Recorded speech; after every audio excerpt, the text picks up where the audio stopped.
Hello and welcome to Boring Dad Gaming, where today I'm going to be playing The Pale Beyond. Brand new game out today, February 24th. I did play it, probably about 6 months ago now as part of Steam Next Fest. I think the first hour of gameplay or so of the demo. I'm going to be I don't know if you can progress from your demo progress. It's not giving me the option to, but I was going to start a new game anyway so we could pick things up from scratch. For those who don't know, it's kind of a resource management style. People have said it's kind of Frostpunk mixed with The Terror, which was this BBC show a year or two ago, based upon these sort of polar expeditions in, I think, the 1800s, where they would get trapped in the ice and have to be facing sort of starvation and some pretty difficult decisions in order to survive, which in The Terror they didn't. But yeah, so it's going to be pretty harrowing at points, I think, and probably some very tough decisions I'm going to have to make, which sounds like a lot of fun. So let's dive in. What's that? Start a new expedition. Yeah. Oh, the air be's cold, of flake and white, as a sailor begs their pledge. To the ice they'll pray that leads reveal some charted course ahead.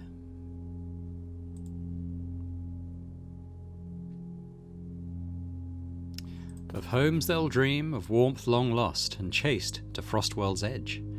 A hunger draws the desperate here. It's one that can't be fed. What will ye do when steel hearts break and courage does abscond? I'll do what must be done indeed, out in the pale beyond.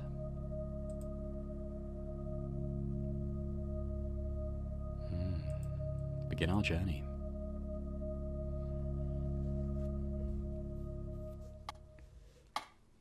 Crew wanted. Able-bodied crew wanted for dangerous expedition. Months of darkness, low wages, slim chance of safe return. Glory to be had in the event of success. You're alone in the office. The tea in your hand has long since gone cold. I'd rather coffee. Looking around the room, you can make out a collection of military books. On the desk is a ship and a bottle. A metronome ticks away steadily. I find it rather calming. The dedicated rhythm soothes the senses. It stops. Keep waiting. You hear footsteps climbing the stairs that brought you here. Remain standing. The door behind you swings open. The captain bounds past you to the other side of the desk. Do you have all of your teeth? Open mouth. You bare your teeth to the man. Good. Could never be too careful. The captain sits down.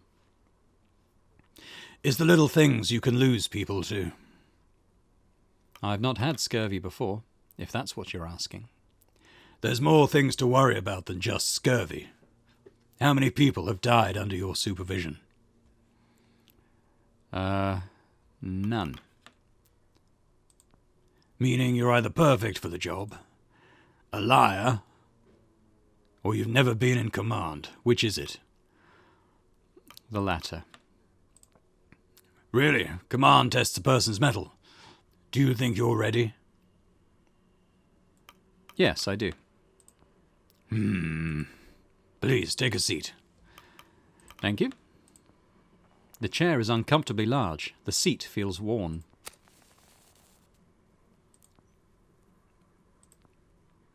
Enjoying his smoke? I'm Captain Hunt. Pleasure is mine, Robin Shaw. He nods. On your desk, which ship is that? This. Detailed, isn't she? Incredibly. An old sailor superstition. I hope you weren't waiting too long. I'm told it's worth the wait. Good. There's been a lot of candidates. Some good, some bad. Interesting mix. I'm sure you understand the need for discretion. The advert said there was glory to be had. Months of darkness, low wages, Slim chance of safe return. That didn't deter you, did it? Good work is hard to come by these days. Indeed. A venture like this, however, it's about more than just the money, isn't it? I have a few questions first. He looks down at his list of questions. Were you born a landlubber or sea dog? I'm going to be saltborn. The ocean, same as yourself. I'm salt, born and bred. Military experience? I've sailed the merchant lines 12 years. Very good. What did you trade in? Anything we could get our hands on. He nods. Have you ever fired a weapon? Yes. Have you ever killed a man, directly or otherwise? Yes, I'm going to say we've been attacked by pirates. And we defended ourselves. I see. You're not married, are you? No, of course not. You better not have a death wish. One must believe they'll return to justify leaving in the first place. Any less and you're doing yourself a disservice. So, where are we headed? We're here to find the ship in that bottle. The Viscount. Heard of it? This is some kind of joke, right? The captain sighs and takes a deep breath before trying again. Not this, Robin. 5 years ago, she set sail on a research expedition towards the Dead Peninsula. They were trying to find and study the absolute magnetic south. If they found it, I might have heard of them. She never came back. Her last known location was 200 miles south of land, presumed lost to the ice. 5 years is a bit late for a rescue operation. They're probably dead. Alive or not, their research is supposedly of extreme importance. All right, you have my attention. The captain smiles. Here's what we do know. Not one person or thing has been heard from the Viscount since it first left port. Until now. Until now. Someone was found who claims to have been on the ship. Can I speak to them? No, they're dead. But their testimony seems to have outlived them. Those with more money than sense want that old ship. That's the job. If I don't pick the first mate, somebody else will, and, well, my judge of character's gotten me this far. And who's financing all of this? The usual. Film and lecture rights have been sold, of course. We're in the process of signing off on a final benefactor for the expedition. They've even donated a ship. We'll be travelling on board the Temperance. She's a beauty. Greenwood. Generational. Not many like it left these days. The Viscount and the Temperance. They're sister ships. Built together. Sent out into this world to die alone. Superstition gets people killed. So does cynicism. The captain looks at the bottled ship. So, what do you think? Sounds like you need all the help you can get. We will. The captain checks his watch. Anyway, I think I've heard enough. The captain stands up. We leave in a month. Welcome aboard, Shaw. Proverbially speaking. So I have the job? What do you think? I'll see you on the Temperance. The captain makes his way to the door, and you follow. You arrive at the docks a month to the day. Before you lies a ship. The letters on its side read Temperance. You walk the cobble to the boarding ramp. Beside is a sharply dressed man overseeing the loading of cargo. He turns to you with a stern expression. You can feel his eyes assessing you. He's quick to inspect you for ink. Another sailor for the fold, mid-deck with the others.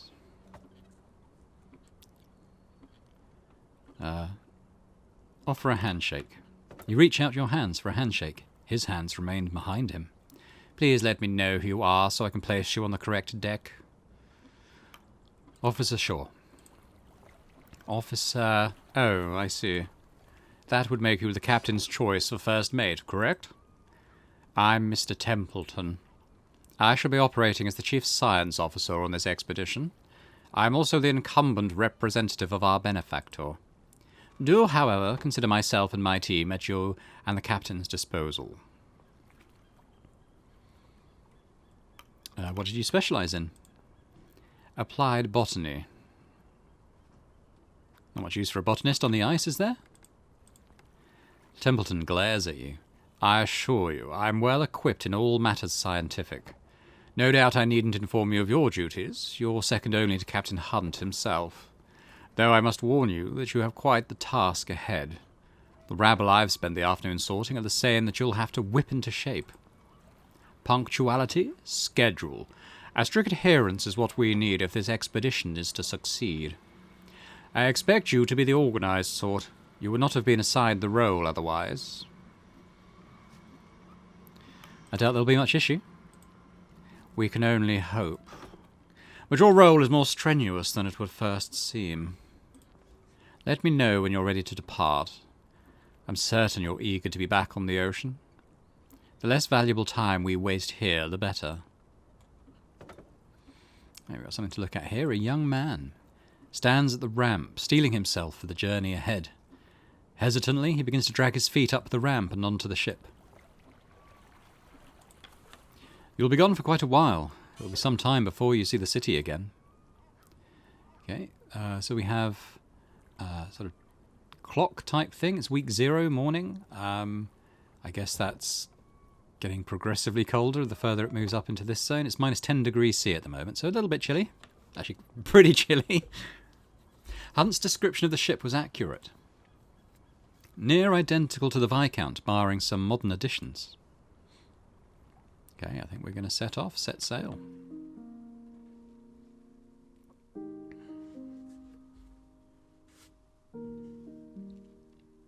Week 1 on the Temperance.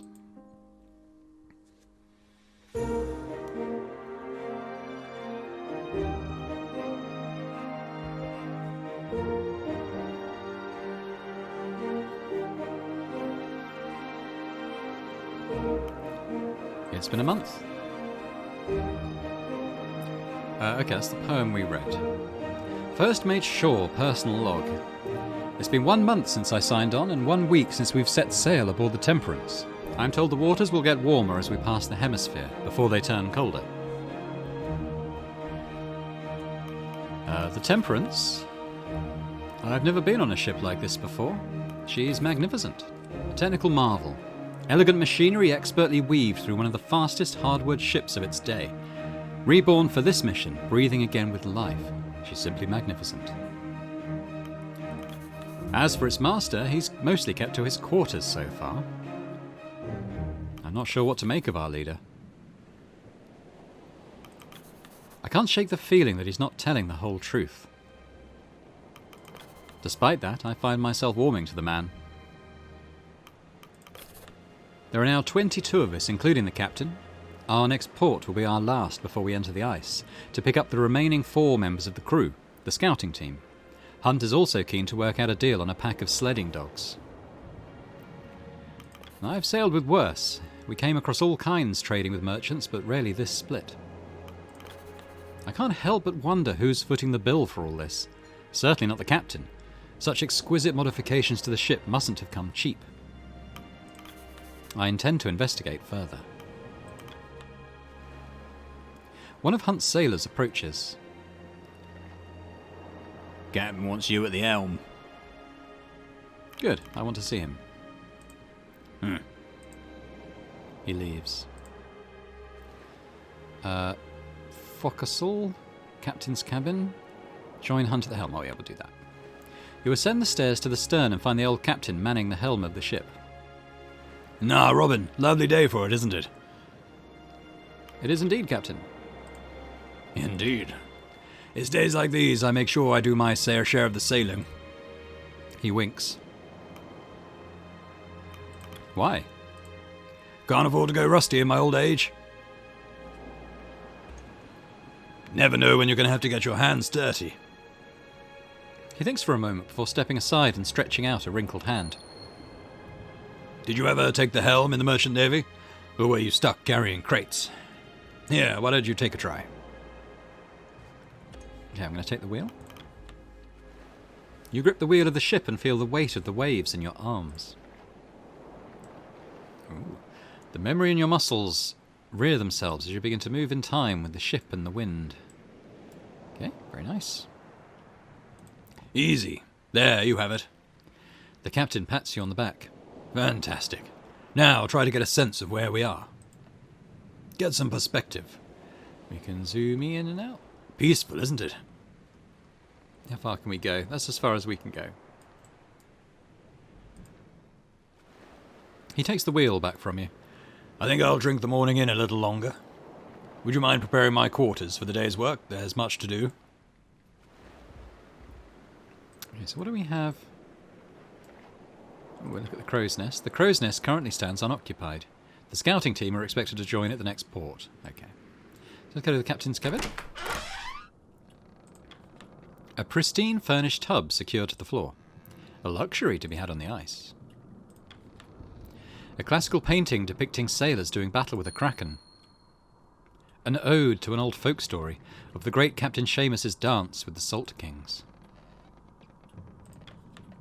On the desk you make out a variety of papers, notes and maps. As well as a sealed letter with a stamp you recognise as the mark of the Apperton Tinning Company. The desk itself is suspended with ropes to keep it safely in place. Take requests. You take a seat at the end of the room. The captain joins you. Now let's run through our provisions before taking requests. To start, there's 23 souls signed onto this expedition, ourselves included. Yeah, we can see that down here. That's 16 free to be assigned to tasks if they aren't already busy. The rest are deployed to their permanent stations. You're only able to deploy crew who you have discovered. That's the sort of bright white ones. The grey ones are people we haven't met. So that's probably me, the captain, and that science guy whose name I've already forgotten. They must be in good health and not otherwise deployed to another post. We'll be picking up the scouting crew at the next port. A lot of us also seem to be in good spirits. So I think this is morale. It's 100 out of 100 so far. The expedition will end, tearing itself apart if we end the week with no decorum left. So decorum is kind of, I suppose you'd compare it to like sort of a British stiff-uppered lipidness. It's kind of the internal sense of civilization, I suppose. You know, not descending into sort of savagery and that sort of thing. So yeah, so this is important. We have enough provisions for at least 6 months in a case of emergency. So there we go. That's the level of food. If you cannot afford the minimum food rations at the end of the week, crew will become malnourished. Unless cured, the malnourished status will develop into scurvy, a severe status effect that prevents crew from working, eventually killing them at the end of a week. And more than enough fuel to see us there and back again. Colder temperatures will increase the minimum fuel required at the end of a week. If you cannot afford that fuel, the crew will become freezing. Unless cured, the freezing status will develop into frostbite, a severe status effect that prevents crew from working and eventually killing them at the end of the week. The sledding dogs? Well, they're still a matter of negotiation. Dogs will be needed to send sledding teams out to gather resources on the ice. Sending hunts out further requires a greater amount of dogs. They will rest and become available between the weeks. Now, on to work. Someone's entered. Orvid and oh, okay, so these are two people we can talk to. Let's talk to Corvid. A sailor enters. We've found a stowaway in the lower hold. Bring them in. Another sailor enters, leading a young man by their side. You know, you're not the first stowaway I've had. The captain studies them further. You know where we're headed, don't you? I do, sir. The ice. Did you know that before you climbed inside that crate? I did, sir. Ha! How old are you? You're hardly a useful pair of hands. Not true. I can pull my weight, sir. Do you know your jaboom from your bowsprit? I do. I learned it all from my da. Your da? Smurf. Hayes Ward's son. Followed him on board back in the city. What should we do with him, Captain? Well, sure. Hunt eyes you up. Your first mate, what should we do with him? I'd keep them aboard. Hunt squints. Why?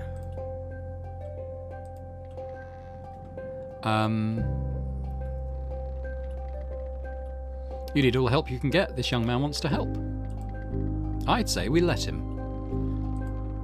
All right, boy. Consider yourself part of the crew. Be sure to keep your nose clean and follow orders. I will. Thank you, sir. Captain, not sir.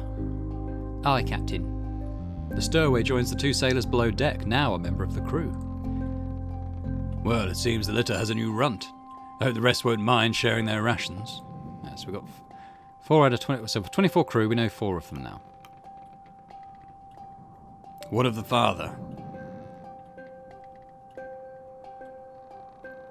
Simple. Split their pay and their rations. Any rations the boy takes should come from his. Yes. That works. Maybe we'll make a sailor of him by the end of this, eh? Well, that matter's sorted. We've got Cordell with the dog. Have you agreed upon my conditions? To the point, huh? Sure, this is Lady Cordell. Cordell here is to provide us with the kennel of hounds for the sleds. And our agreement was that she would train them up until we part ways at the nearest island, but... You neglected to inform me that you were bringing my dogs through the Pale Passage. I had no intention of sending the pack to its death. You seem to have good faith in this expedition. It's one thing to ask for my whole kennel, it's another to drag them into the ice to chase a myth. Never before has a buyer been so dishonest. And never before has a seller made such strong demands. And what exactly are these demands? She demands we allow her to come along on the expedition as a member of the crew. None on this ship will have the experience and familiarity with these dogs that I possess. If you are taking them to such a brutal location, they will need me to guide them if they have any chance of survival. The humans on board too, of course. Yeah, of course. You can see my dilemma, Shaw. We've just accepted a stowaway. Bringing on another member of the crew is a risk, but our hands may be tied. Your thoughts?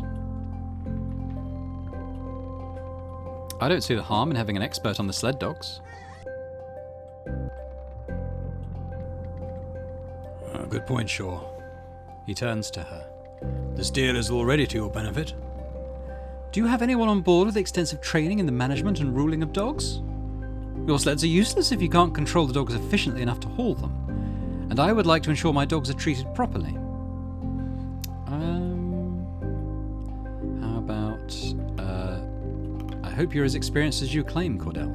Trust me, I am. I'll have a room prepared for you below deck. No need, you'll find me in the forecastle with the dogs. She leaves. I hope I'm not making a mistake, Shaw.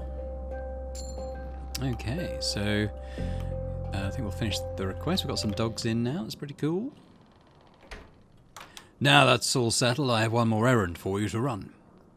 Could you grab the Stoke brothers and order them to meet me up deck after dinner? Hefty lads, red hair, you couldn't mistake them for another. Do you require me for this meeting? No, this isn't a matter the first officer need concern themselves with. They'll be down on the middle deck. In the meantime, you should grab a copy of the crew manifest and get acquainted with more of the crew. Okay, let's leave. So what have we got? We've got join the figure balancing on the mast. Okay, anyone in the crow's nest? Doesn't look like it. So let's do that. On closer inspection, you make out the ship's photographer, Kasha Belford, balanced on the ship's mast with her camera, lining up a photo. Okay, I think perhaps we'll wait for her to finish. Snapping a shot, she clambers down, only noticing you on her landing. Oh, Officer Shaw. It's about time I met the first officer of this ship. Kasha Belford. Yes, I've heard of you already. You have? Well, I'm not used to having any kind of reputation. I suppose there was some sort of rule against what I was doing up there. Deepest apologies, but sometimes there's a shot you just cannot pass up. An accomplished photographer, Kasha Belford won the Fentler Prize, the highest honour in journalism, for her work covering plague outbreaks and riots in the capital. It came as a surprise to many that such a reputable journalist would take such an interest in this expedition. There was scarcely any chance of Hunt or the benefactor turning her away. You expected someone of her accolades to be older, more experienced. This is likely her first time on the sea like this. But, her proof is all we have? Unless we devise a way to bring the Viscount back with us. The cold game. Picture that as a header. What? For the piece on this voyage, I'm trying to come up with a snappy name. Nobody will read it if the title sounds like the work of an amateur. But this isn't a game, Kasha. An expedition like this isn't light business. Kasha nods eagerly, but you can tell she's not really listening. Oh, right, of course. It is thrilling, though, isn't it? I suppose, in your experience, the open ocean is the home of the mundane. Though I suppose you never travelled this far south on the merchant lines. Wait, you know who I am? Of course, I thoroughly researched the crew of the Temperance. May seem somewhat excessive, but I feel it's necessary for a proper chronicling. That and plenty of pictures. Don't worry, Shaw, you don't have a reputation that sets you apart from the rest. A celebrity like Kurt Darling's presence will dwarf any rumours that form around you. That reminds me, he'll be joining us at the next port. I should get his picture at some point. Kasha holds up her camera with a sense of pride before holding it up to her face. Stand still, Shaw. The captain sent me to grab a copy of the manifest? Oh, yes, I'm putting together a manifest of the crew for you. She hands you an annotated document. Here it is, the crew manifest. So what have we got? Some sailors that we've met. We've got Joe Gren. We've got Smurf. Corvid. Who's a lady? I actually thought that was a dude. So we'll bear that in mind. We've got Runt. Okay, we've got other... don't know what these are. People we haven't discovered yet. We've got other tab, scouts, engineers, scientists, specialists, resources. Okay, let's close that. Oh. It's a work in progress. The scout team are to join us at the next port, and the captain's forbidden me from the boiler room. If you could ask the others to get their portraits taken, I'd be very grateful. Don't want to leave anyone out. I'll see what I can do. I'll not disturb your work any further, officer. I have a few more shots to get before the sun lowers anyhow. Safe shots, officer, don't worry. You leave her to her work. Okay. Let's see, should we go... Oh, there's someone... 2 Johns. Okay. Let's talk to him first. You spot a large man with a youthful gait, carrying a heavy crate over his shoulder with relative ease. Oh, you're Officer Shaw. He gives a bright, warming smile. 2 Johns. That's what they call me. I'm sure you'll get your nickname later. 2 Johns attempts to offer a handshake but loses control of the crate. He struggles before firmly holding it in place with both hands. Maybe later. Work awaits. John edited the manifest. Let's go down. Let's see, we've got some doors. Oh, it scrolls pretty fast. Nothing else on this deck, so I guess we'll go downstairs. Couple of people to speak to. Accordionist. One of the crew, a red-headed man with a thick beard, sits proud, playing on an ivory accordion. He spots you and ceases in his playing. Need something? I'm just looking for the Stoke brothers. Emergency? Just a meeting with Hump. You were speaking to one of them? Grimley Stoke. We'll head up after dinner. You can go now. The man gestures to the cook across the room before resuming his playing. So I guess we can call the crew for dinner. I can't talk to the cook now.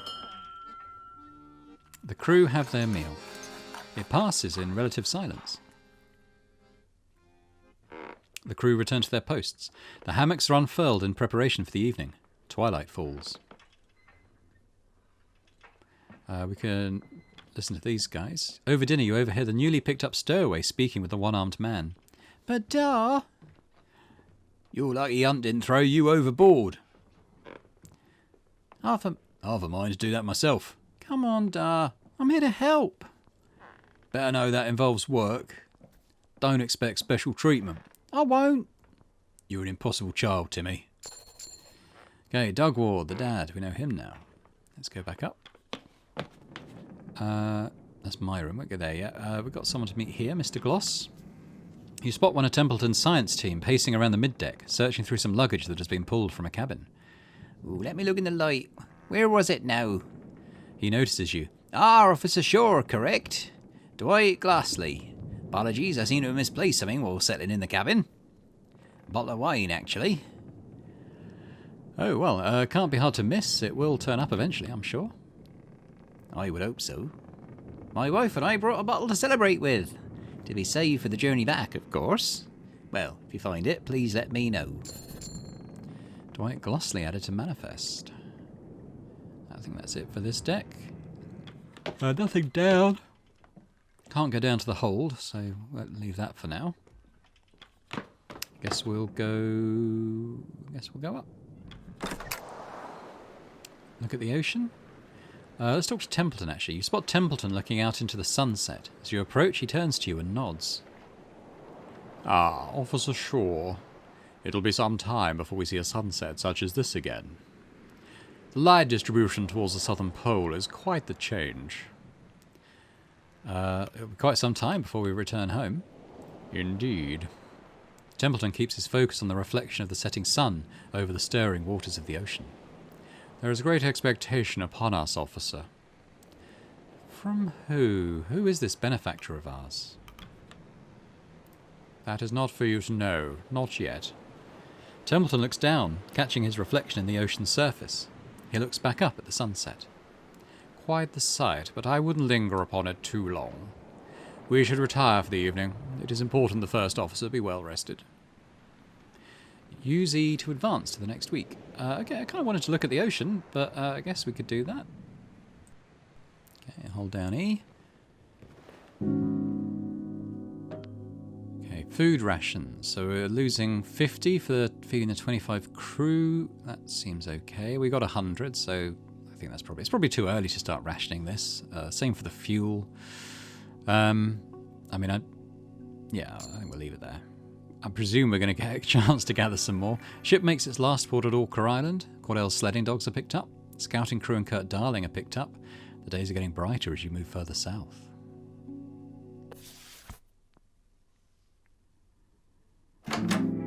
Week 2, 2 weeks on the Temperance. Okay, there's a rap on your cabin door. Come in. The door swings open to reveal Kurt Darling, all but filling its frame and grinning from ear to ear. There you are, Officer Shore. The ship's navigator is a difficult man to miss. Stature and reputation precede him. They should precede him, I think. Adorned with a slew of apparatus, this seemingly one-man expedition would be known to anyone following the heyday of exploration, and the merchandising that followed. I've no time for celebrities. He'll need to pull his admittedly impressive weight, the same as the next man. Hiding away from the rest of us, are you? No, I'm simply busy. Of course. The role of first mate must surely take up a great deal of your time. Apologies for not stopping by sooner, Shaw. I've been busy myself. It took a while to set up my team, and a great deal of the crew were quite eager to meet me. Oh, that's right. You're something of a celebrity, aren't you? I take that to mean you haven't heard of me before. Well, that is a pleasant surprise. Ha! There aren't many who haven't seen my films, particularly in this line of work. More than one fellow on this crew said my work inspired them to explore the world. Quite the honor, is it not? Well, I'm certain you receive that praise often. Not as often as you would think. I suppose I did get distracted, didn't I? Anyway, I was hoping you'd join me on deck. Of course, but why? Oh, we finally entered the pack. I thought you'd want to see it for yourself. Yeah, I would quite like to see that, actually, so I'll be right behind you, Kurt. Kurt turns to walk away before turning back. Oh, and enjoy your morning. It's a good day, sure. Ha! There's Kurt Darling. He leaves. We could open our journal and have a look at that. I think it's just those things that we saw as the week was progressing, so we'll come back to that later. What have we got? That's my cabin, nothing there. Let's go above deck. Got exclamation mark.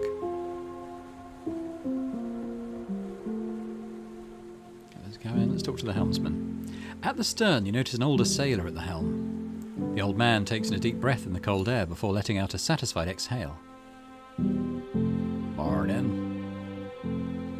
And a good morning to you. He eyes you up. Officer Shore, right? Lefty. Call me that on account of, well, should be obvious. He chuckles. Don't worry about the bad sight. This is all feel. Just keeping her steady. He examines you. Surprised Hunt picked you from outside for his first mate. I'm surprised as well. He seems the insular type. He is. You must be something special for Hunt to look outside the ranks. You've got the experience at least. Merchant Navy's quieter, though. Mornings like these are about the only peace I get from the younger lot. You should take these moments when you can. Lefty returns his attention to the helm. As you get older, I suppose you learn to value the quiet moments, eh? Let us hope we're just as diligent when we're old and grey. Myself before you, of course. Okay, we got the helmsman on the crew now. We're going to talk to Kurt. You join Kurt at the bow of the ship. You both feel the temperance break the floes below you. Gripping the railing, he draws an enormous breath. The footing beneath the ship rises as the ship mounts the floe. There is a moment's hesitation before a profound crack relieves the ship, cascading across the ice. He exhales. See? Nothing else like it. I'd assumed you'd seen everything. A younger me would have agreed with you. It's an interesting mix, nostalgia and the never-ending new. Look at the ice. No two cracks are the same. All caused by us. By the laws of nature, this place wants us dead. And yet, here we are, traversing in harmony. How fantastic is that? Well, you weren't wrong. It's something, all right. Indeed. Did you just want to show me the ice? Or is there something you want to discuss? We're about a week's sail from the last known location of the old Viscount. Assuming she isn't exactly where they left her, we can't take smooth sailing for granted. Same goes for this daylight. It won't remain this bright for so long once winter encroaches. Beautiful as the ice is, on this course it's gonna get thicker. He looks out across the white. We won't be so confident when the leads dry up and we're stuck here to the next cycle. We need to change course. Avoid the pack. Oh, well, have you informed Captain Hunt? He won't listen to me. Thinks I've been dulled by retirement. He's probably seen more ice than he has whiskey. I've probably seen more ice than he has whiskey. Well, it's not my decision. Yes, but you have the captain's ear, do you not? Have you ever experienced the long night winter? It's not pleasant to say the least. Well, I can't say that I have. We're only as good as the unhappiest man, Robin. Well, I'll do what I can. Thank you for bringing this to my attention. Kurt nods and turns back to look across the ice. Let's see, well, I think we go down to check the crow's nest. Nothing going on there, so let's... Actually, there's some stuff going on here. Let's talk to this person. Mrs. Gloss. You note one of the science team returning to their room. She nods to you. Ah, hello. I did not expect so many to be up this early. Harriet Glossley. Oh, I believe I've met your husband. Ah, yes. Dwight made mention of your encounter. He's still fast asleep. He's adjusted to the ship well. I believed a walk around the ship would help acclimate myself to the waves. Perhaps it will take some more time. With that, Mrs. Glossley makes her way back to the cabin. Okay, we're starting to fill up the bar a bit. 9 out of 29 crew met now. There's the doctor's office. The door to the doctor's office remains locked. You were yet to come across the ship's doctor, even after all this time. Nothing else down there. We'll check the lower deck. We could look at the men sleeping. Many of the crew are still fast asleep, laying in hammocks. The sounds of snoring are rather obnoxious. That seems fine. Let's go back up to the top deck then. Yeah.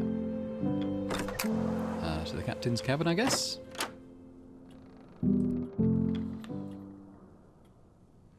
Ah, sure.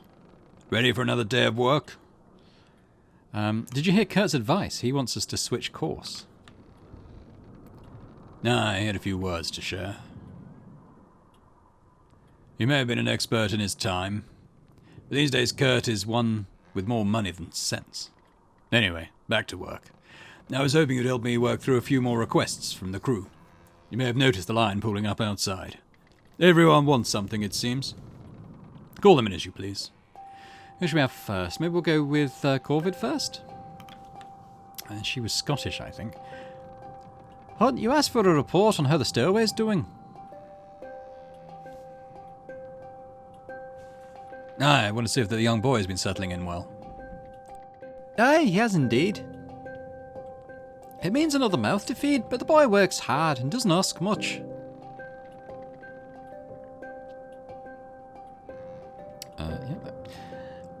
He has to guide. Here's his dad to guide him as well. I'm sure the boy's father is ecstatic. Worried sick, but happy, aye. Well, what do you know, Sean? Perhaps we were right to keep the boy aboard. She leaves. Let's do Hammond. A short, sour-faced man in engineer clothing approaches. Okay, he actually does look like he's Scottish, doesn't he? You acting daft, Hunt. Not with intention. Not bloody surprised you didn't notice. Sure, this is our chief engineer, Clive Hammond. An opinionated one. What is it, Hammond? We've hit the ice, and you haven't assigned any extra men down on the boiler. You have your engineering team? We've only got 6 arms between us. I need more manpower maintaining this. Sailors. Many of the crew have their own tasks they're busy with, but I know I've already assigned Smurf on a matter. The captain turns to you. How many do you think is fair? 1? 3? More! Open the crew manifest to choose how many sailors you wish to assign. Okay, so we've got a few slots here. Some choices require you to assign crew from your manifest. In this choice, you may choose the amount to assign. Okay, 1 to 4 we can do up to. So yeah, 1 to 4 people. So let's do. Let's have 2 Johns. Let's have. Is it just from the sailors? I think look, the old specialists are locked. So let's have Runstad, Joseph, and Corvid. Yeah. You can take 2 Johns, Runstad, Corvid, and Joe. You're giving me word. Word with 1 bloody arm. Would you rather none? The engineer holds his tongue. Fine. But you can tell me how right I was when we're buried under the ice. He leaves. Good spirit, that one, beneath the oil and the temper. You won't be seeing much of him, though. Prefers to burrow himself into the boiler room. Let's talk to Kasha. Captain, sure. A thought occurred to me the other day while looking through the crew manifest, and... well, it might be too late for this now, but we've already entered the ice. Out with it. I thought it would be good to have individual photos of the full crew. For your report? Not only my report, it would be a good reference for the manifest. Put faces to the names, you know. Much of this crew have served me for years, some decades. I have little problem putting faces to the names. Your thoughts, sure. How about... it seems a good idea. If nothing else, it would make a good souvenir. Sentimental, this expedition, are you? Some proper photographs will have some historical weight to them. Well, Belford, I see no problem there. I'll arrange for the pictures to be taken before the crew have their dinner. Thank you, Captain. Sure. In the meantime, I'll attempt to get as many individual crew photos as I can. You're still welcome to help on that matter, Officer Shaw. She departs, satisfied. Okay, let's finish the requests. Good to have all that settled, then. Perhaps we shouldn't rule out old Kurt so easily. If the man thinks there could have been an alternate path through the ice, he's free to search for it. Sure, meet with him when you have time. Changing course or not, we'll want one of his scouts set up in the crow's nest. Take care of that, then you'll be done for the day. Okie doke. Let's go back on deck. Got a couple of things to do. Navigator. Sick young man. We talk to him. He's seasick. You spot a youthful young man leaning over the side of the ship, his head slumped as he looks into the icy pool below. It appears he's been visited by a spot of seasickness. Let's pat him on the back. You make your way to the man and reach out your arm to pat the sickly fellow on the back. As soon as your hand reaches him, he jolts upright in shock. a bespectacled young man, shaking with unease. He stares at you for a brief moment, a look of shame plastered upon his face. Sorry. I haven't seen you around. Who are you? I'm very sorry. Arthur turns around and hurriedly runs in the opposite direction, avoiding your gaze. Arthur Nutley. Okay. Check the crow's nest. Look at the rigging. While examining the rigging of the ship, your eyes notice a figure darting by, climbing on the ropes with ease. The figure lands on their feet before dusting themselves off. Their outfit denotes one of Kurt's scouting crew. Oh, no problems. Let's try and make her cockney. She looks to you. And you are? Officer... I don't know. I'm the first... Officer Shaw. You? Flick, I'm one of Kurt's crew. Don't worry about my safety. I know what I'm doing, trust me. Kurt doesn't just hire anyone. Well, he didn't hire me for no reason. Got the medals in gymnastics if you're worried about my credentials. Oh, she's gone Australian now. Flick jumps up and returns to scaling the rigging of the ship. Soren Killipper. Okay. Well, let's talk to Kurt then. He's the navigator.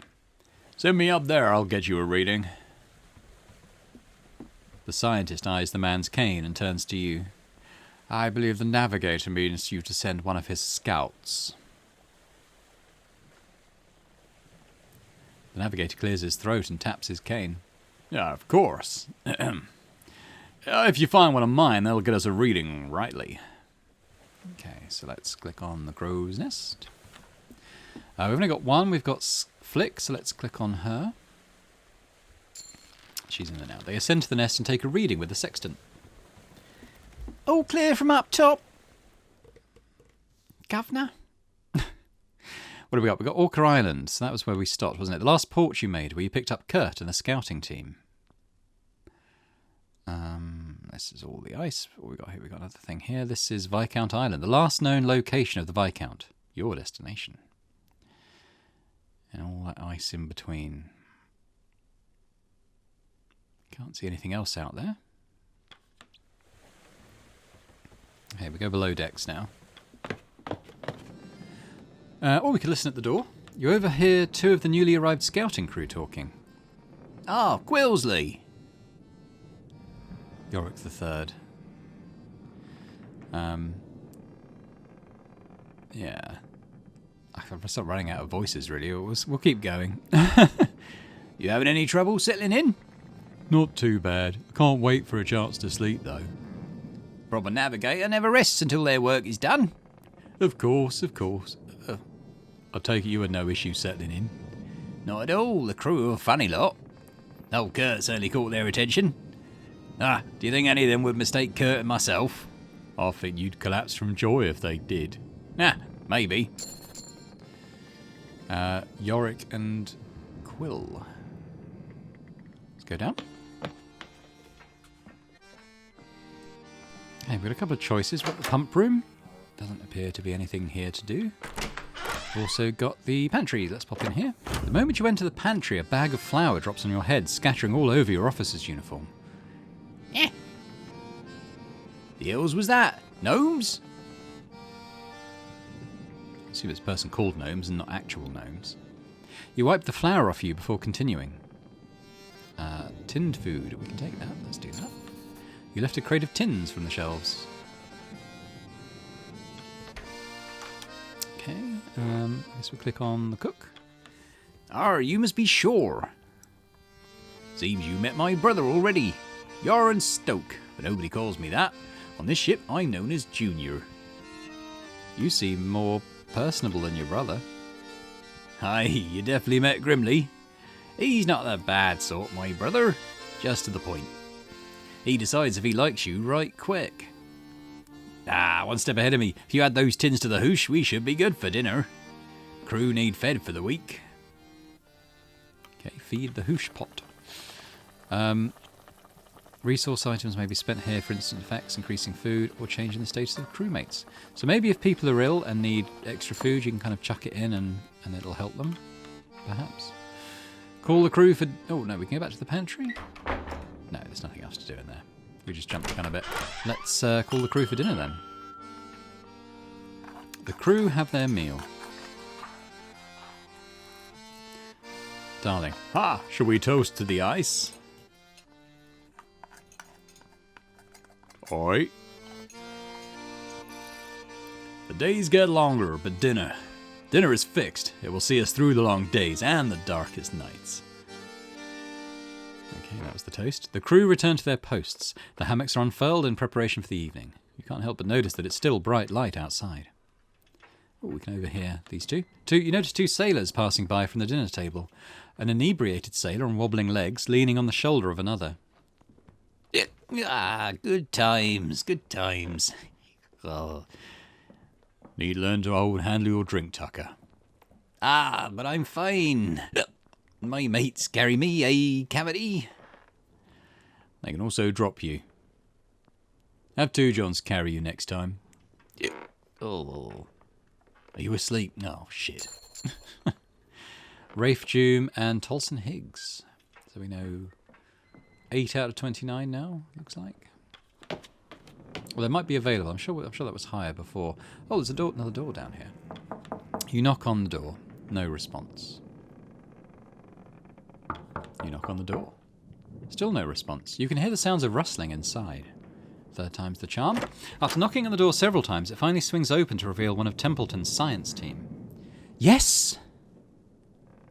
Do you require my presence? I'm acquainting myself with the crew. Who are you? You should know I am the meteorologist of this expedition, Andre Isaac. If I am not required for anything, I would ask not to be disturbed any further. He's at it, not very happy with us. Okay, let's go up. We can eavesdrop on somebody else. It looks like there's also... Oh, we don't need to look at the map in the crow's nest. That's fine. Let's listen in. You overhear two engineers chatting above deck. Or rather, you overhear one engineer speaking with another. Dunno how the chief could stay down there all evening. You ever see Mr. Hammond eat? I haven't. Maybe he doesn't even eat. Man's not human if he can work all day and all night on that boiler. Probably doesn't sleep either. He probably sleeps. Oh, Dick, it's figurative. Right. Ricky Flogs and Gareth Forsetter. Up to 11 out of 29 now. I'm not doing too bad. But let's go to the forecastle. Ah, the dogs. The dogs regard her with rapt attention as she paces between them, bowl in hand. The largest joins her side as you approach. Try some? Try the soup. You nearly burn your mouth on the hot broth. It's surprisingly tasty. You feel yourself warming up. You seem to enjoy it. I'm afraid there's only so much. If you want more, it'll be among the dog's leftovers. Penguins, some blubber, fats and proteins. Fastest way to hydrate them. Sounds delicious, doesn't it? Was there something you needed? Where did they come from? It's hard to tell the exact breeds at this point. They belong here more than we do. Unlike us, they need the ice. It cools them through their pores as they run. They'd overheat otherwise. Strong creatures. Very. They handle stress differently, adapt quickly. There's plenty to be learned from them. Who's that beside you? This is Stanberry. You love these animals. They need me, and you'll need them. We could pet Stanberry. You ruffle its head. It tries to lick the broth from your fingers. Cool. Okay, got little doggies in there. Very sweet. So I guess we'll back out. And not quite sure what to do next. Try the captain's cabin. Oh, he's turned in for the evening. That probably means we should do the same, doesn't it? So let's go back to our... we'll have a quick check of the other areas just to see if there's anything to interact with. Down here, nobody around. So let's go back to our room then. Do the journal? No. Oh yeah, we need to press E, don't we? So let's do that. Let's advance it. Advance the week. Okay, what have we got? Okay, we're starting to run out of stuff actually, so maybe we'll have to... we've only got 58. Takes out 58, but we've only got 50, so maybe we'll have to ration that down some. That's actually not the food, is it? We've actually got 70 food, so let's put that back. It's the fuel that's a bit low, so we put that down to 1. So people are going to get a little bit cold. Maybe we'll do the food as well. It's starting to look a bit low, isn't it? We do lose some decorum. We're down to 80 now, but another week passes. The temperance has finally entered the thick ice leads. The days grow ever brighter. Start next week. Week 3. 3 weeks on the temperance. There we go. But honestly, I think this is probably a good place to end it now as we're going into this next week, coming up for an hour or so on the video. So I'll just say thanks very much for watching. I hope you've enjoyed this. I'm enjoying a lot. I think it's going to be a fun one. If you did enjoy it, then please do hit the thumbs up button on the video. Leave a comment as well, because it's always great to hear what you guys are thinking. You know, is this a game you've had your eye on? Is it one you intend to buy and play? Let me know. And lastly, subscribe to the channel as well if you're watching this and haven't done so already, because that would be absolutely fantastic. So once again, thanks very much, and I'll hope to see you next time on Boring Dad Gaming for more The Pale Beyond. Bye for now.